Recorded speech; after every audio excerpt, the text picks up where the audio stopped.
History remembers heroes for their victories, but Karbala remembers a hero for his loyalty.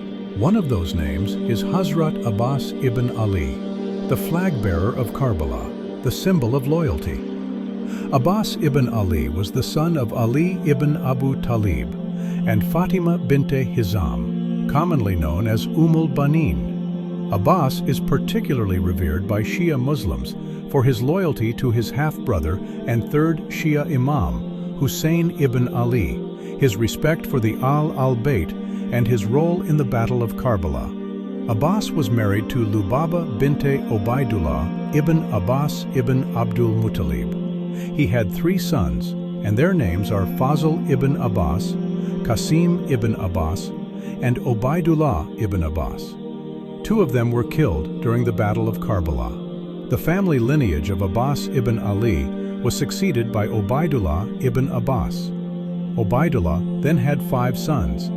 The names of Abbas ibn Ali's grandsons were Abdullah ibn Ubaidullah, Abbas ibn Ubaidullah, Hamza ibn Ubaidullah, Ibrahim ibn Ubaidullah, and Fazl ibn Ubaidullah. It has been recorded that the angel Gabriel informed Muhammad what would happen to his grandson Hussein ibn Ali at Karbala. Muhammad, Fatima Zahra, and Ali were saddened by this.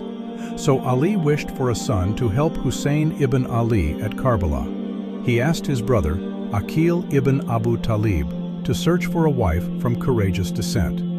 Aqil pointed out Fatima Kalabiya, better known as Banin, who was descended from the honored lineage of Hezm ibn Khalid ibn Rabi ibn Amr Kalbi. Ali ibn Abu Talib did not marry Banin or any other woman during the lifetime of Fatima Zahra. Birth and early life. Abbas ibn Ali ibn Abu Talib was born on Shaban 4, 26 after Hijrah. He was the son of Ali ibn Abu Talib and Fatima bint Hizam. Abbas had 3 brothers, Abdullah ibn Ali, Jafar ibn Ali, and Usman ibn Ali. Abbas lived 34 years. It is said that he did not open his eyes after he was born until his half-brother Hussein ibn Ali took him in his arms. Abbas learned the art of war from his father Ali, who was the most dangerous warrior of all times. Abbas never considered himself equal in rank or stature to his half-brother Hussein. On the contrary, Abbas considered his half-brother Hussein to be his master. Abbas did not like anyone working for Hussein except himself. This devotion can be gauged by the following event. At the Mosque of Kufa, Ali ibn Abu Talib, Hussein, Kanbar, a companion of Ali, and Abbas were sitting. Hussein asked Kanbar to bring water because he was thirsty. Abbas stopped him and said, "I will bring the water for my master myself." Abbas was young at that time. Battle of Siffin. Abbas's debut as a soldier was in the Battle of Siffin. In 657 CE, Abbas's father Ali, defender of Islam, the caliph of the time, and Muawiyah ibn Abi Sufyan, governor of Syria and enemy of Islam, were locked in a struggle for Islam. One of the main battles of this conflict was at Siffin, a place near the Euphrates River. During the course of the battle, Abbas entered the battlefield wearing the clothes of his father, who was known to be a deadly skilled warrior. Abbas killed many soldiers on the other side with his lightning swordship. For this reason, Muawiyah's soldiers mistook him for Ali because of his similar deadly art of war. However, Ali himself soon appeared on the battlefield. Muawiyah's soldiers were astonished to see him and were confused about who the other person was. Ali then introduced Abbas by saying, "He is Abbas, the moon of the Hashimi family. Abbas and digging of well." On the 8th and 9th of Muharram, Hussein refused to send Abbas to fight for water. Abbas was extremely eager to fight. Hussein asked Abbas to dig a well. Abbas and some of the Banu Hashim men began digging, but there was no success. Abbas, Qasim ibn Hassan, and Ali Akbar ibn Hussein. On the eve of 10th Muharram, Hussein was passing through a camp in which his nephew Qasim ibn Hassan, his son Ali Akbar ibn Hussein, and brother Abbas were sitting and were discussing a matter. He stood beside the camp and heard their conversation. Ali Akbar was saying that tomorrow he will be the first person to sacrifice his life on Hussein. Abbas interrogated him and said, "You are the son of my master. How can you fight before me?" Ali Akbar replied, "Uncle, you are the strength of my father. If you go first and die, my father will be destroyed. And also, you are the commander, and the commander should not go first." Abbas replied to Ali Akbar, "Nephew, a son is the light of his father's eyes. If you die first, my brother will be visionless. Most of all, I cannot bear to see you dying." Qasim was listening to the conversation and replied, "My dear uncle and my dear brother, I will proceed first so that the strength and vision of my uncle Hussein remains, and I am also an orphan." Hussein then entered the camp and held Qasim in his arms and replied, "Oh, my nephew, don't ever consider yourself as orphan. I am like your father." Abbas was not ready for anyone entering battlefield before him. Then Hussein explained to Abbas, "We have not entered Karbala for war." He said, "We could win because we have Banu Hashim men like you. However, our mission here is to serve Islam, and now Islam requires our sacrifice. We are here to sacrifice our lives for this pure and noble religion." Battle of Karbala. Abbas showed his loyalty to Hussein at the Battle of Karbala. After succeeding his father Muawiyah ibn Abu Sufyan as caliph, Yazid ibn Muawiyah required Hussein to pledge allegiance to him. Hussein refused to do so. In 60 AH, 680 CE, Hussein left Medina with a small group of his companions and family to travel to Kufa. The people of Kufa said that they would support Hussein if he claimed the caliphate. On the way, Hussein and his group were intercepted. They were forced into a detour and arrived in Karbala on the 2nd of Muharram, 61 AH. Hussein's camp was surrounded and cut off from the Euphrates River. The camp ran out of water on the 7th of Muharram. Abbas promoted as commander. On the 10th of Muharram, Abbas was ordered by Hussein to bring water from the Euphrates River for the small, thirsty children. Some of the Yazid soldiers came against Abbas on his way to the river, but were killed because of Abbas's skill in dangerous swordship. But one of the enemy injured Abbas by hiding in the trees. Abbas lost both his arms in the war. He could not succeed bringing water for small, thirsty children and died on his way to river. On the death of Abbas, Hussein was in tears forever.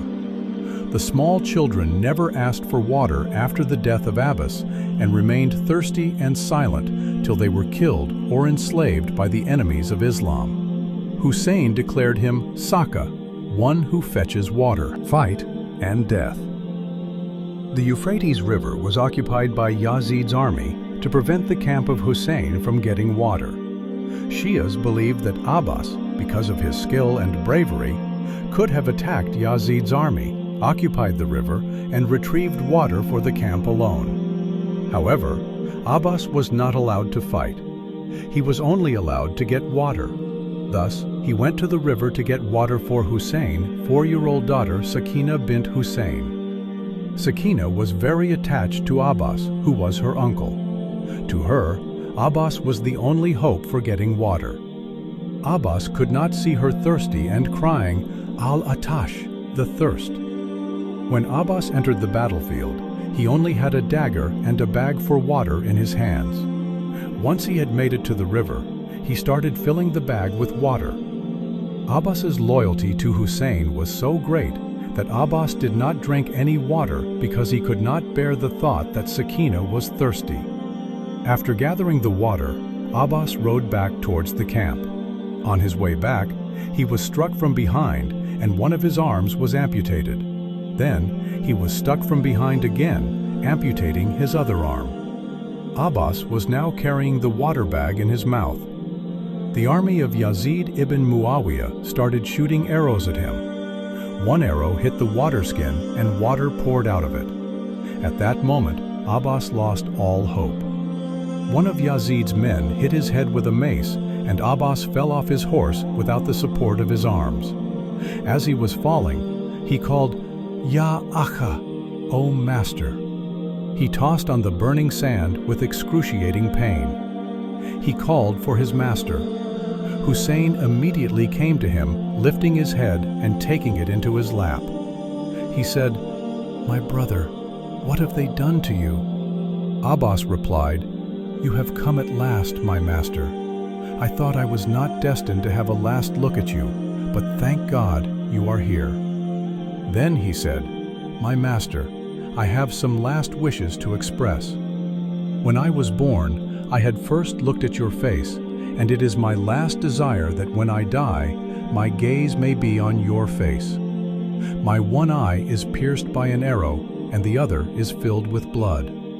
If you will clear the eye, I will be able to see you and fulfill my last dying desire. My second wish is that when I die, you should not carry my body to the camp. I had promised to bring water to Sakina, and since I have failed in my attempts to bring her water, I cannot face her even in death. Besides, I know that the blows that you have received since morning have all but crushed you, and carrying my body to the camp will be back-breaking work for you. My third wish is that Sakina may not be brought here to see my plight. I know the love and affection she has for me. The sight of my dead body lying here will kill her." Hussein fulfilled his wishes. Hussein asked him for one last thing. Hussein said, "Abbas, I too have a wish to be fulfilled. Since childhood, you have always called me master. For once at least, call me brother with your dying breath." Abbas closed his eyes while repeating, "Hussein, my brother, my Imam." Shia historians say that this was the first time in his life that he called Hussein his brother. He was killed on Friday, 10th Muharram 61 Hijri, on the banks of the river Euphrates. Hence, he is called Hero of Al-Qama, another name for the river Euphrates. His death is generally mourned on the 7th night of Muharram. Shia Muslims mourn the death of all martyrs of Islam associated with Hussein in the month of Muharram, the first of the Islamic calendar, mainly in the first 10 days. See Remembrance of Muharram. Also, it has been recorded that Abbas killed 2,415 warriors on the day of Ashura. Harsh attitude with his body. After the Battle of Karbala ended, the dead bodies of the slain warriors were lying about without heads. The enemy forces decided to run their horses over the bodies. They did this in order to give maximum possible damages to the households of Muhammad and Ali. Grave Abbas was buried at that ground where he fell from his horse in Karbala, Iraq. Millions of pilgrims visit the shrine and pay homage to it every year. The real grave of Abbas is beneath the mausoleum and is present in the shrine. Environmental effects have caused the Euphrates River's direction to change. Nearly 1,400 years after the Battle of Karbala, the river is flowing across the grave of Abbas, making a circle around it. It is said that the Euphrates has come to Abbas now.